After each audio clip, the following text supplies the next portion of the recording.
आज हमारा विज्ञापन का की जो योजना के लोगों का पैसा जमा किया गया था, जैसे कि आप लोग पूर्व में जानते हैं और सब लोग परिवार में परिचित हैं, तमाम कंपनियां इस देश के अंदर आई और उन कंपनियों ने तमाम विभिन्न प्रकार की योजनाएं, चाहे वो आरडी के नाम पर हो, चाहे एफडी के नाम पर हो, और सुनहरे उन्हें लाभ दिखाने का अवसर दिखा करके यहाँ लोगों का पैसा जमा करते। इस तरह की सैकड़ों और हजारों कंपनियां इस देश के अंदर जो काम किया और उन कंपनियों ने हमारे एजेंटों के माध्यम से हमारे भोले वाले किसान भाइयों का, मजदूर भाइयों का और सम्मानित तमाम लोगों का पैसा योजनाओं में निवेश कराया और वो निवेश कराने के बाद कहीं ना कहीं आज देने की स्थिति में नहीं है, वो कंपनियां बंद हो गई, यानी दूसरी भाषा में वो भाग गई हैं, मौके भागने का वर्ड इसलिए इस्तेमाल किया जा सकता है आज है। और उनकी तमाम संपत्तियां उन कंपनियों की अपने नाम की है और दूसरी बेनामी संपत्ति जो आपने पढ़ सुना होगा कि बेनामी संपत्ति, तमाम और संपत्तियां उन्होंने अन्य लोगों के नाम भी कर रखा, जो कि हमसे करोड़ों रुपए जो हमारे निवेशकों से इकट्ठा किया गया, वो करोड़ों रुपए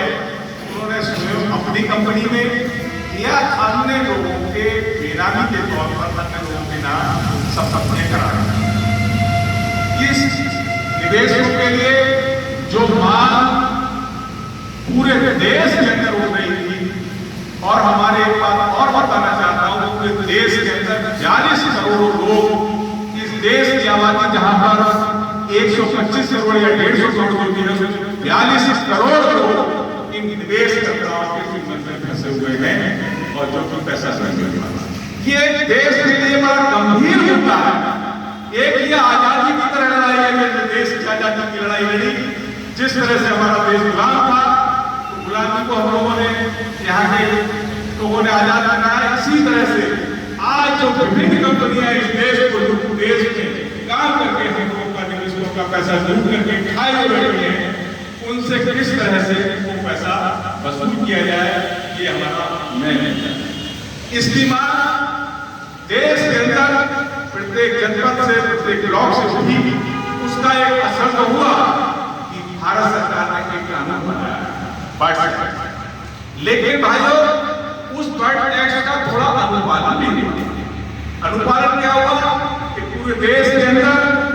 जितनी भी कंपनियों के निवेश करता थे, उनका सारा डाटा हर जिलेवार, तहसीलवार कलेक्टर को कर लिया गया। उस एक्ट के अंदर जो 90 दिन की सीमा थी कि उस 90 दिन के अंदर उस केस का निस्तारण करें और निवेशकर्ता का पैसा वापस दिलाएं, उसमें जो भी कानून प्रावधान थे वो कानून प्रावधानों का पालन हमारी सरकार ने या हमारे जो प्रशासनिक अधिकारी बैठे हैं उन्होंने दोस्तों नहीं किया। अगर शायद वो किया होता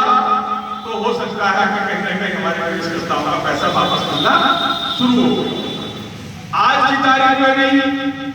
हमारे निवेशकर्ता एजेंट सब लोग जो ही घूम रहे हैं, ये लड़ाई एक बहुत बड़ी लड़ाई है। हम लोगों ने पहले भी रंजन ज्ञापन दिया था, उससे पहले भी जब फार्म वगैरह सबमिट हो रहे थे, पूरा डाटा इकट्ठा किया जा रहा था जिले के अंदर, तब भी हमारे ओम प्रकाश जी, सभी और हमारे जितने पदाधिकारी हैं, हमारे काफी लोग हैं जिन्होंने उस समय भी संघर्ष किए, डीएम से, कमिश्नर से कितनी बार मिले, जो डाटा इकट्ठा करने में और जो आवेदन पत्र जमा करने में जो दिक्कतें आ रही थी, उस समय भी हम लोग ठगी पीड़ित परिवार, जमाकर्ता परिवार के लोग हमेशा प्रशासन से समय समय पर मिल करके उस समस्याओं को भी दूर किया। लेकिन ये सरकार, चाहे उत्तर प्रदेश की सरकार हो, चाहे देश की सरकार हो,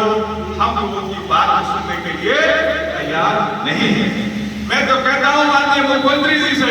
बहुत आपके पास बुलडोजर है, तमाम बड़े बड़े लोगों पर बुलडोजर चलवाते हो, इन निवेशकर्ताओं के ऊपर तो भी बुलडोजर चलवाते हो। ये इतनी बड़ी कंपनियां जो कई सौ करोड़ रुपए का दबाए बैठी हुई हैं, आप उन पर गुजर, ये भी कम बड़े वाले माफिया नहीं है, उनको हम माफिया कहते हैं, बात सही है। लेकिन जो हमारे निवेश कर्ताओं का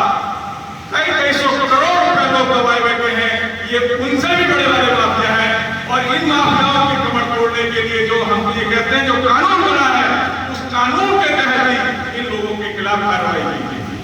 और लेकिन कोई सुनने के लिए तैयार नहीं है, ना उत्तर प्रदेश सरकार सुनने के लिए सरकार है, ना देश की सरकार सुनने के लिए तैयार। उसका खामियाजा भी कहीं ना कहीं थोड़ा सा असर हुआ। जो लोग दावे करते थे बड़े बड़े, आज कहीं ना कहीं की स्थिति थोड़ी डाउन होने का कारण भी यही है कि हमारे 42 करोड़ देशवासियों ने कहीं ना कहीं उसका असर, जो हमारे कानून का पालन न कराने की वजह से हुआ, उसका असर देखने को भी मिल रहा है। लेकिन दोस्तों, उसके बावजूद भी हम लोगों के लिए ये लड़ाई, अभी जिस तरह से भी हम 50% लड़ाई लड़े हैं, 50% लड़ाई लड़ना है लोगों के लिए बाकी, क्योंकि